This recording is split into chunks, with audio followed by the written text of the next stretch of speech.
was talking with Chris the other day. You guys met Chris from Foundry. Chris Smith. What is her real name? And we kind of came to the conclusion of neither one of us can remember the last time that we weren't training for something. For me, I'm 23 years old. I started training for bikes when I was 9 years old. I barely even remember 9 years old, or any time, let alone anything before then. I started training on the bike when I was 9 years old. And ever since then, I've never stopped training.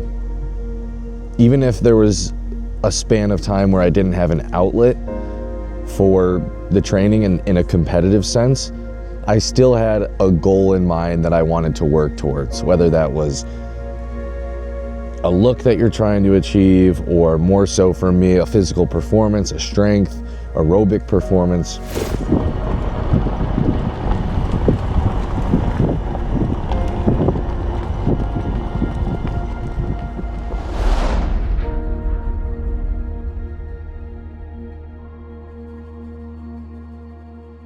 As much as I do enjoy it, and I definitely have an obsessive personality when it comes to anything, and even more so when it comes to training, I think on top of that, I'm also a little bit of a perfectionist.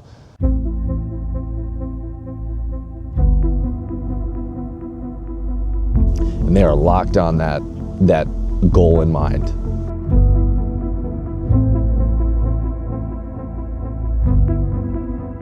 And until I hit that, it feels just unfulfilled, unsatisfied.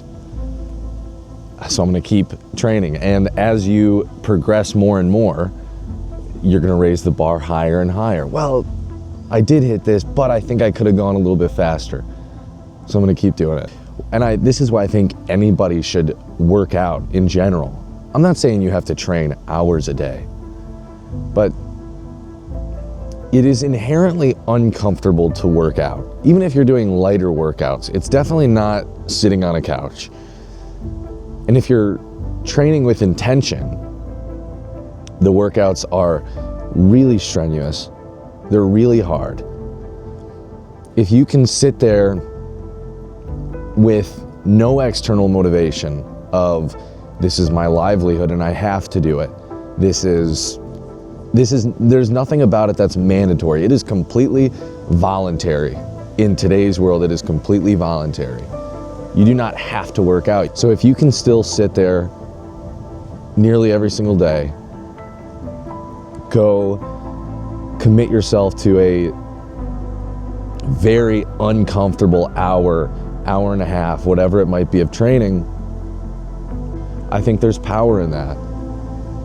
And that transfers over into other aspects of your life. Like when people say, hey, what's an average time for a marathon? Well, average people don't run marathons. I love that, because they don't. People are voluntarily going out, training for a marathon, running 26 miles.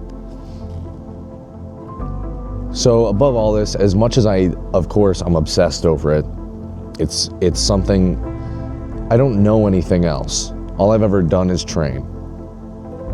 But I still love it. And I love the feeling, and I love progressing. And now I just have an outlet for that, which is, doing some high rocks races. If I'm shivering, it's because it's really cold out here. Doing high rocks races, doing half marathons. For a few year stint, I didn't have an outlet for that, and it did make it a lot harder to train, but I still did. I've made a lot of friends through training that I'm grateful for. I can never see myself in the future not training in some capacity. I'm gonna do it till the day I die. Even if it's walking around the block, I'm training for something. If I'm 80, I'm walking around my cul-de-sac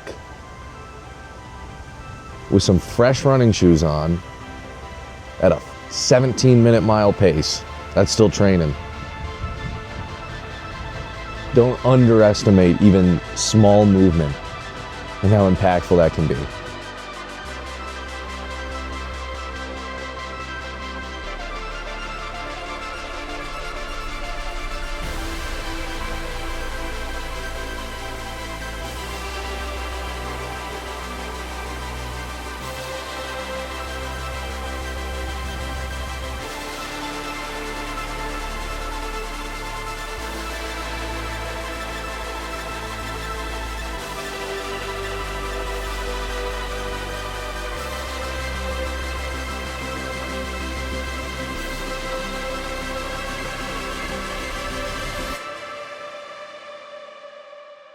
you guys enjoyed this video. We'll see you in the next one.